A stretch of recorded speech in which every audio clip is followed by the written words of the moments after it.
Welcome to Into the Light, a podcast by Bending Minds Village where we stand united in advocating for juvenile mental health and suicide prevention. I'm your host, Caden, and we're going to embark on a journey of awareness, understanding, and resilience. At Bending Minds Village, we believe in the transformative power of conversation. We believe in shedding light on the challenges that our youth are facing and fostering a community of support for our children. Into the Light is not just a podcast. It's a beacon of hope. It's a safe place where we confront the shadows that are surrounding juvenile mental health and suicidal stigmas. Join us as we engage in honest, heartfelt conversations, share the stories of triumph, and amplify the voices of those who are inspiring change. Together, we strive to break the silence. We are erasing stigmas and igniting a movement for suicide prevention. This podcast isn't just about shedding light on our struggles. It's about guiding our youth into a future where their mental health is prioritized and where they can find strength, understanding, and unwavering support. So grab your headphones and join us on Into the Light, because at Bending Minds Village, we believe that with every conversation, every single story shared, and every heart touched, that we will bring a little more light into the world of juvenile mental health. Hello, everybody, and welcome to another episode of Into the Light with Bending Minds Village. I am your host, Caden, and today we're going to talk about an issue that has been kind of plaguing society for a little while now, and we're going to address it a little bit, kind of talk about some of the history around it and some of the statistics that we need the general public to be aware of, and what we're going to do to start tackling this issue. We're going to be shining a light on kind of a pervasive problem that really often goes ignored: bullying in schools and its profound impact on juvenile mental health. So jumping into this, let's start by looking at the numbers. According to recent studies, approximately 1 in 5 students in the United States has reported being bullied at school in recent times. That's a staggering number. But bullying isn't just a harmless rite of passage. It's not just little things. It's a serious issue with long-lasting consequences, even real recently potentially fatal consequences, particularly when it comes to mental health. Research consistently shows that victims of bullying are at a higher risk of experiencing things like anxiety, depression, even suicidal ideation and suicide.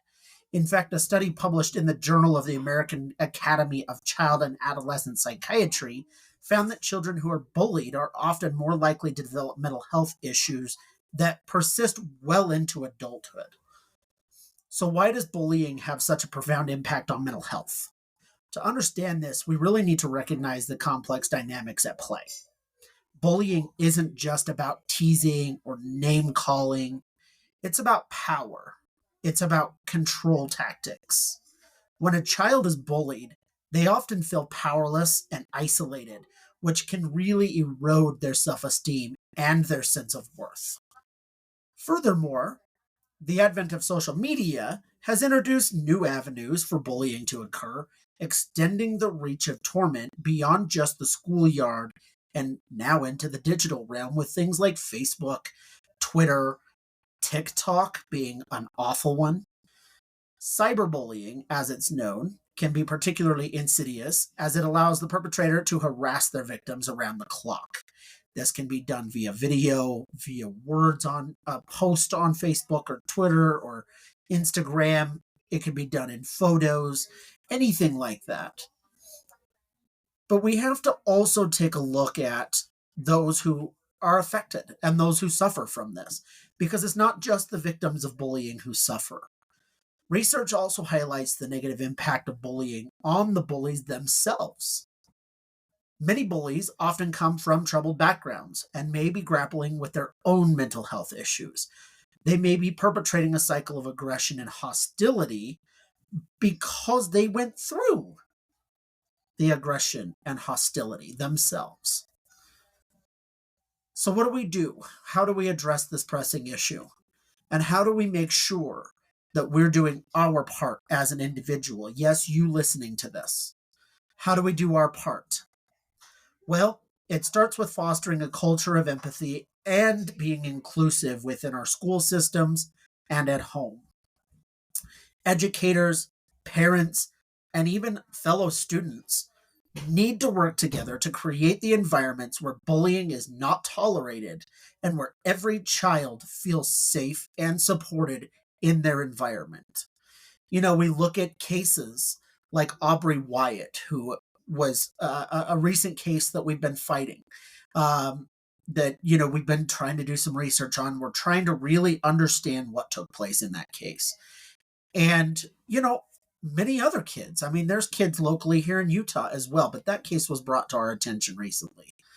And bullying ended in Aubrey feeling so oppressed and so distanced from her life that she ended up taking her life. And that has been devastating. It's been devastating on her mom, who is continually fighting to get justice in this case.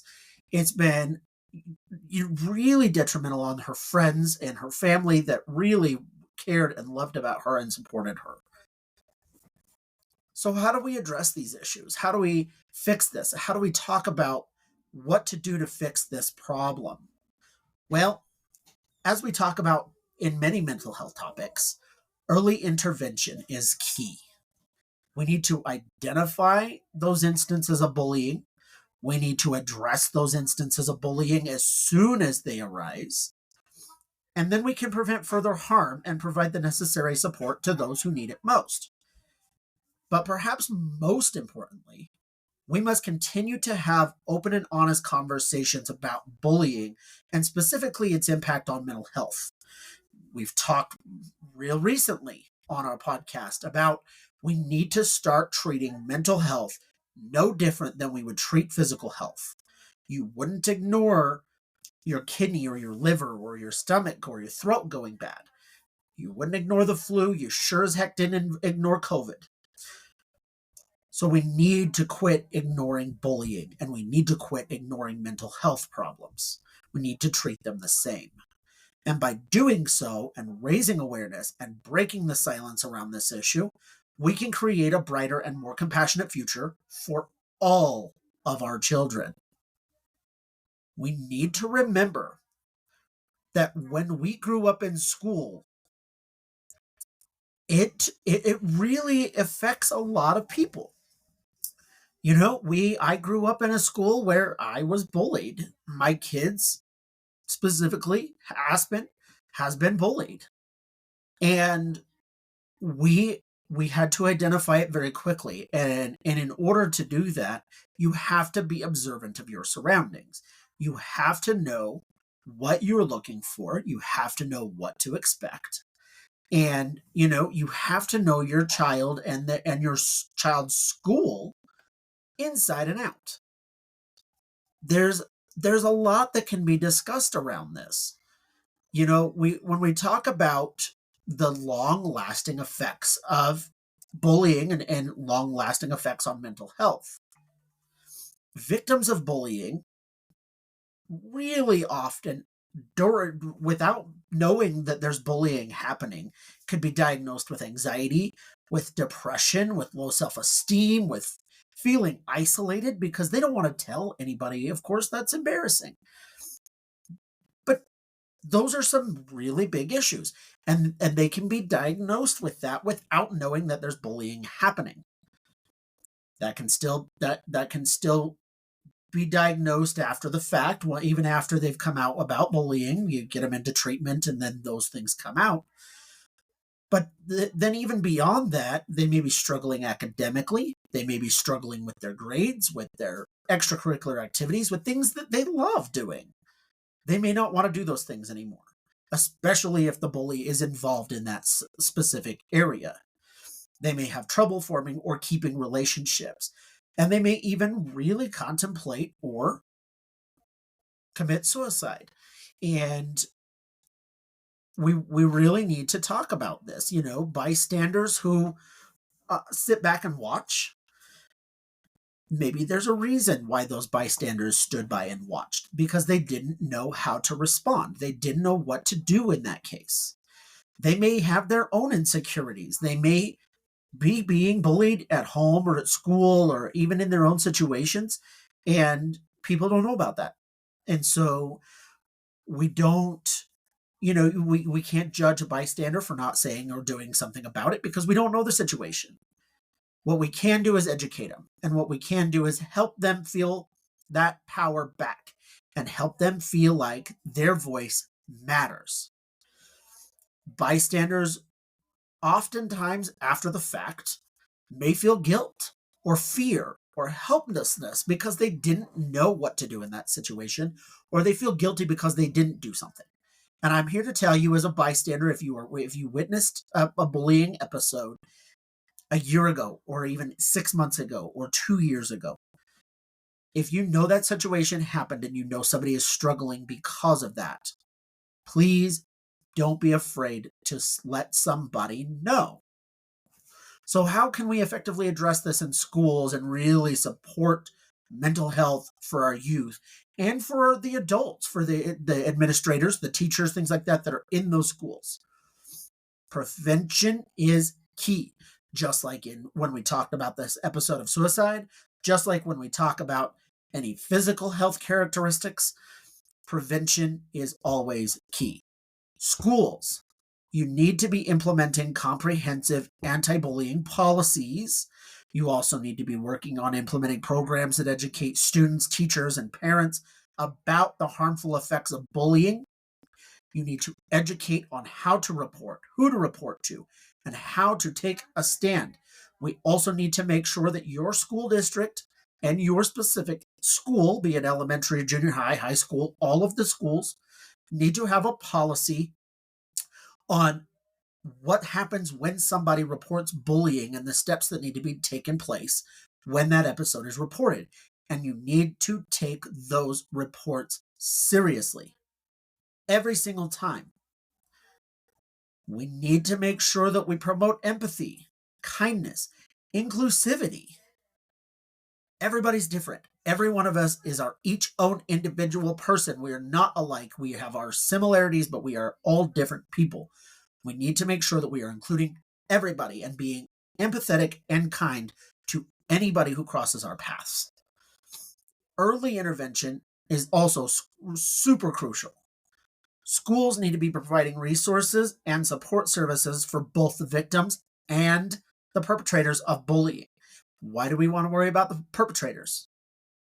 Well, because the person who is offending, is who is taking that step to be a bully, may have something going on in their own life. They may be victims of abuse. They may be living in poverty. They may be living in a horrible living situation. They may be being bullied themselves by other students, by other people, in church, in everywhere. It could be anywhere, guys. We need to be addressing it on both sides. We need to offer counseling. We need to offer peer support services, which we can talk about at the end of the episode. There are those services available, and we can help you connect with those. We can set them up with conflict resolution programs. That's something that can be done at the school level, at the district level, even at home, at church, wherever this may be happening. We need to be creating safe and supportive school environments where students feel empowered to speak up and seek help to combat bullying. We need to be addressing, in true American fashion, that we care about everybody. We need to be willing to have this conversation with our kids about what's happening in their schools and let them know that it is okay to talk about it. We need to be educating at home. Parents, adults, because that you are the majority of my listening population right now. If you have a child who has changed their behavior and who is acting different, they are not acting normal, that is one of the biggest signs that you can see in your own home that your child may be a victim of bullying, or may be the perpetrator. Maybe the perpetrator. If that's the case, we need to be getting him into therapy services. We need to be looking at peer support services. We need to be talking about what that looks like in the school and how that environment is being created. And then we take it to the school, and you are your child's advocate. You go to that school, you fight for them, you get the answers to that bullying situation. You find out how many other families are experiencing the same thing. Your child may not be the only one. Likely, statistics show that your child is not the only victim of a bully. Usually, bullies go after multiple people, and it's generally the same environment. It's generally the same reasons that they're being bullied. So, let's talk about some of those resources. One of the greatest resources that you can use, because we are a virtual society. We are an electronic society. We are on computers. We do our meetings virtually. And so the National Alliance for Mental Illness has created peer support services online. They have multiple of them weekly. If you don't feel like you could get support at the school level or at church or wherever it is that the situation is happening, you can get online to NAMI and you can look at the programs that they have. They have peer support services. They have family support services. They also have resources directing you to individual therapy for either yourself or your child or your whole family together. And they connect you with all of those programs.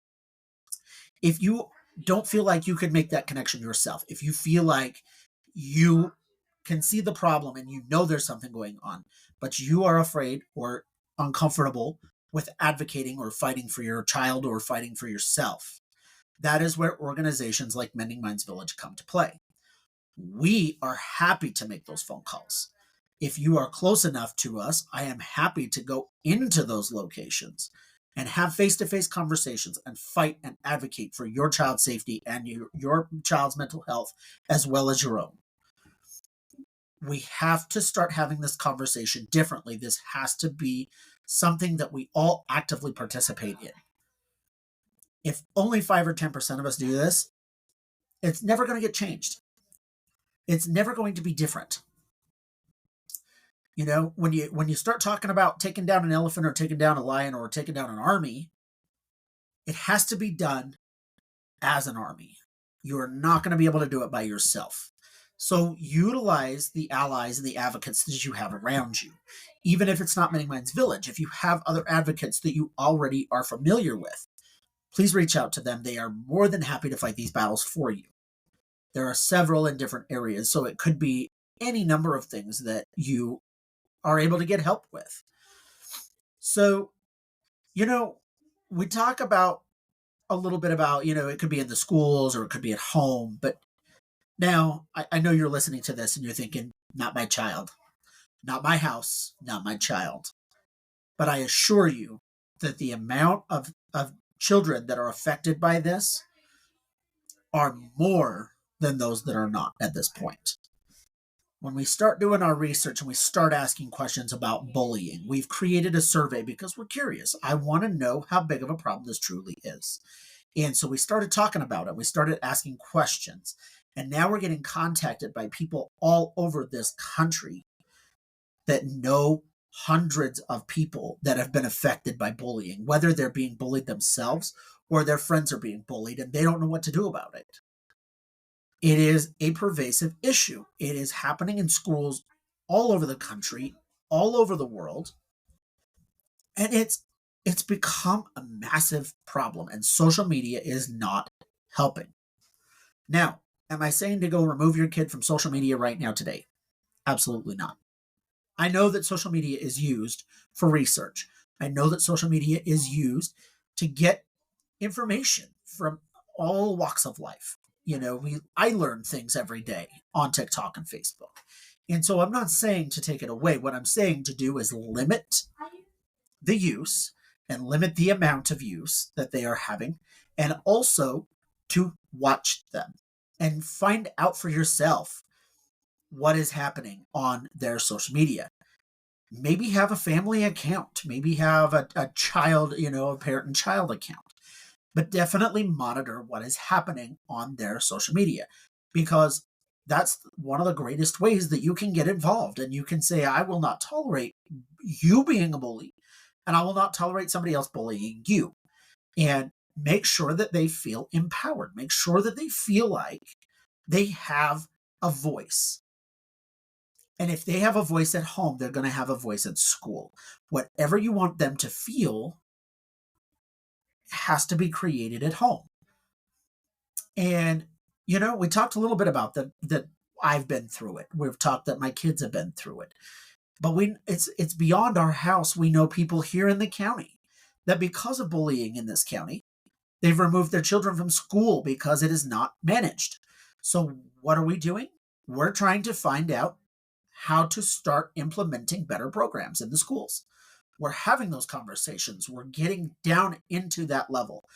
We are not just sitting by and watching it go and making sure, just letting things happen and letting it be what it is. That's not going to work in my house. Certainly not going to work for the organization. And I'm not going to do it for our family, nor am I going to do it for yours. Once I connect with you, once you are affiliated with Many Minds Village at all, you become family. And my family, we stick together. So I want you to create that environment in your home as well. Now, what if you're the bully? Well, that's kind of a weird question, isn't it? How do I know? How do I know if I'm the bully? Are you going out of your way to make somebody feel less than you? Are you going out of your way to make sure somebody's day is worse than yours because you feel little yourself and you can't admit that? Are you threatening? Are you physically violent? Are you verbally assaultive? Are you any number of things like that? You very well could be the bully. Now, does that mean that you're doing that as a parent and, that can't be a different level? Of course it does. But what I'm saying is we need to start looking within, looking at ourselves and making sure that we as individuals are not being the problem and we're not creating that situation at home. We also need to show our children by our actions that we will not tolerate bullying, and we need to be there to help in their cases when they are being bullied or feel like they are. We also need to be able to respond when our children are the problem. I have no problem admitting to you that my son has been the problem. And I did not tolerate it. I would not listen to it. Bullying is not acceptable. I don't care what the reasoning is. Bullying is not acceptable. So we had a conversation in front of his friends that bullying was not tolerated. And I'm telling you, having that conversation and explaining it on a deep level why bullying is not tolerated changed his attitude and it changed what he does.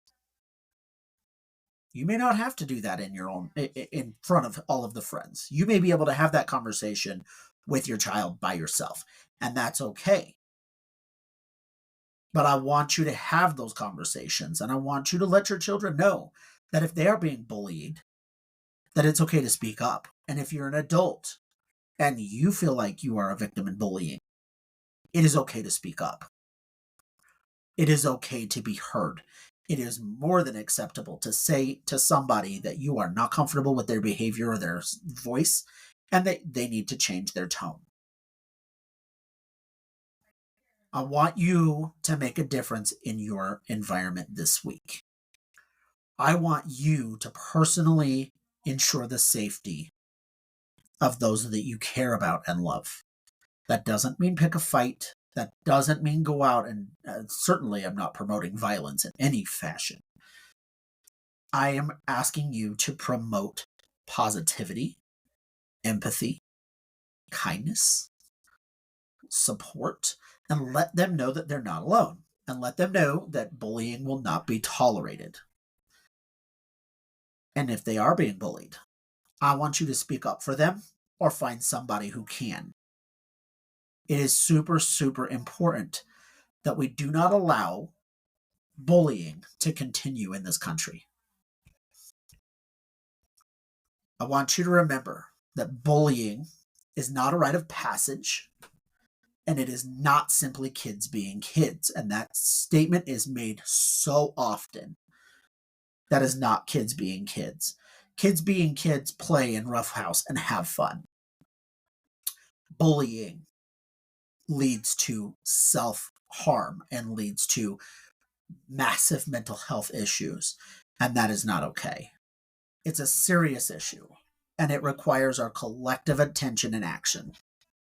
So, by raising awareness, fostering empathy, promoting those positive relationships, we can create schools and homes where every single child feels safe, valued, and supported, and feels like they can better their mental health journey. I want to thank you for listening into this episode. I know that it was heavy. I know that I'm asking you to do some things that are going to change your situation, and that's uncomfortable. But being uncomfortable is okay. And I want you to feel that. I want you to feel that even though you're uncomfortable, that it really is okay. Let's talk a little bit lighter for a minute. Mending Minds Village has been invited to participate in the Wasatch Back Ragnar race that is happening on June 7th, 2024, right here in Morgan, Utah. They are running from Brigham City, from Logan, Utah State University, all the way down to Solitude Ski Resort in but in Salt Lake City, Utah. And so it is a big race. That is a 200-mile race. They are going to stop at 3 of our booth locations in Morgan. And we need your help. We need volunteers. We need donations so that we can put up some items for those families that are the teams that are running.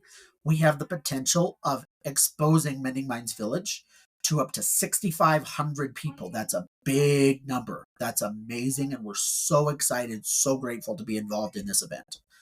So we need your help.